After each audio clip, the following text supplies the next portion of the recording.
Ontem foi preso em Santo André o vereador Klinger de Souza Oliveira. Klinger de Souza Oliveira é personagem central, o verdadeiro protagonista do assassinato de Celso Daniel em 2002, janeiro de 2002. Esse assassinato já foi resolvido pela Justiça com um belo trabalho do Ministério Público Estadual de São Paulo, apesar do boicote da Polícia de São Paulo, determinado pelos tucanos que passaram pelo governo, a começar de Geraldo Alckmin. A PM, aliás, a Polícia Civil de São Paulo, boicotou e comprou a versão safada do PT de que foi um crime comum. Não foi um crime comum. O principal envolvido nesse crime, que é tido como mandante que entregou o Celso Daniel aos seus sequestradores, o Sérgio Gomes da Silva, morreu morte natural depois de receber um habeas corpus criminoso dado pelo senhor Ricardo Lewandowski na presidência do Supremo. Naquele famoso enfrentamento que eu tive com o Marco Aurélio no Roda Viva, eu me referi a isso.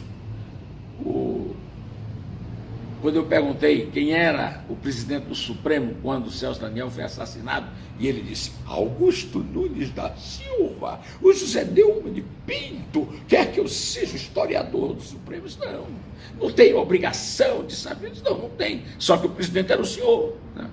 O senhor era o presidente.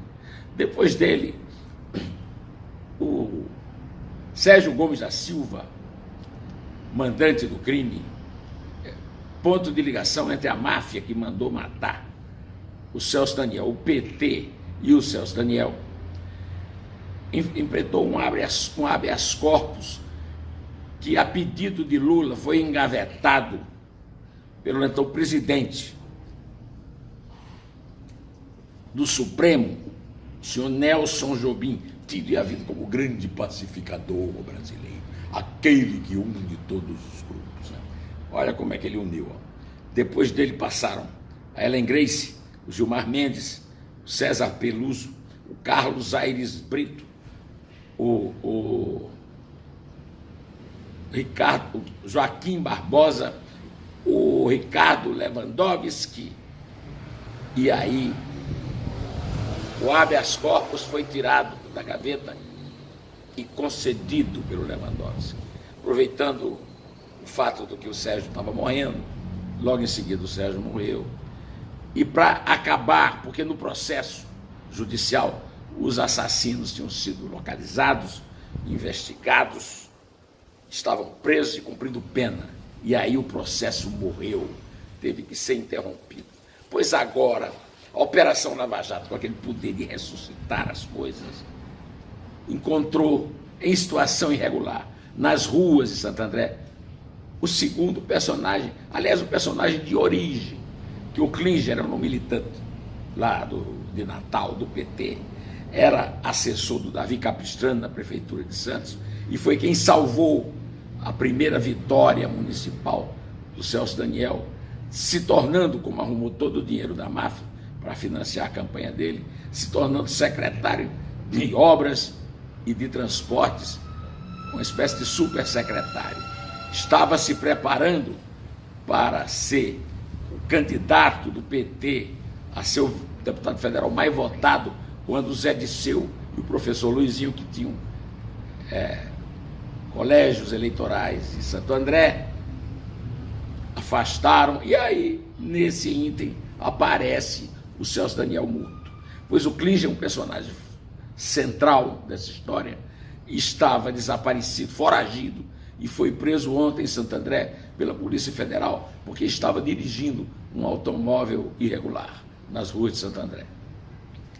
Eu quero lembrar que essa história está no meu livro Que Sei de Lula, que foi lançado em 2011, e que até hoje está atual, com a prisão do Klinger. Mas agora sim, vamos falar do meu artigo. Eu falei aqui com vocês a respeito da história verdadeira do Marco Aurélio Melo, que é filho de Plínio Farias de Melo, Plínio Afonso Farias de Melo, que era o ilustríssimo, figura máxima da categoria dos representantes comerciais. Tem até estátua e tudo. Pois ele conseguiu nomear o filhinho Marco Aurélio Farias de Melo para ser procurador trabalhista sem concurso. A Justiça Trabalhista não conhece essa figura do concurso. Em 1980, abriu uma vaga no Tribunal Regional do Trabalho no Rio. E o Plínio tinha tanto prestígio no regime militar que conseguiu que o presidente João Figueiredo segurasse a vaga por um ano para que o Marco Aurélio, o filhinho dele, completasse 35 anos e pudesse ser nomeado. Foi nomeado e, com isso,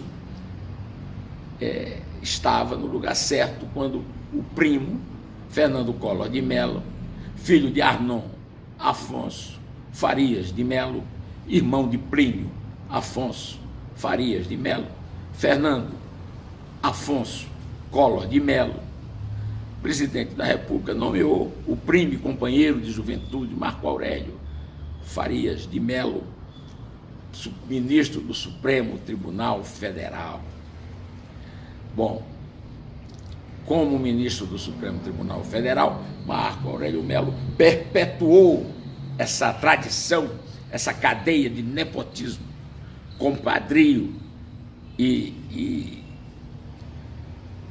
patrimonialismo, conseguindo de Dilma Rousseff a nomeação de sua filha, Letícia, para o Tribunal Regional Federal, na 3ª região no Rio de Janeiro, desembargadora. Foi assunto no dia daquela entrevista da qual eu falei no Roda Viva, da TV Cultura. Pois bem, as coisas, você vê, se repetem. Hoje eu resolvi contar essa história porque o Paul Montaldi me disse: você não vai falar como é que o Marco Aurélio Mello entrou no Supremo? E eu escrevi no artigo, no Supremo pela porta dos fundos, que são os quintos constitucionais e os compadrios e a Justiça do Trabalho. A Ângela Carmen Nader Nobre Machado me disse que podia pelo menos um desses 11 ministros sofrer um impeachment para que justiça pudesse ser feita. Eu concordo com ela e por isso contei nesse artigo que saiu na página 2 do Jornal Estado de São Paulo e que foi citado na íntegra pelo antagonista, o que muito me honra. O antagonista pediu licença para citar o meu artigo na íntegra, tem sido muito elogiado e eu volto aqui para contar isso para você.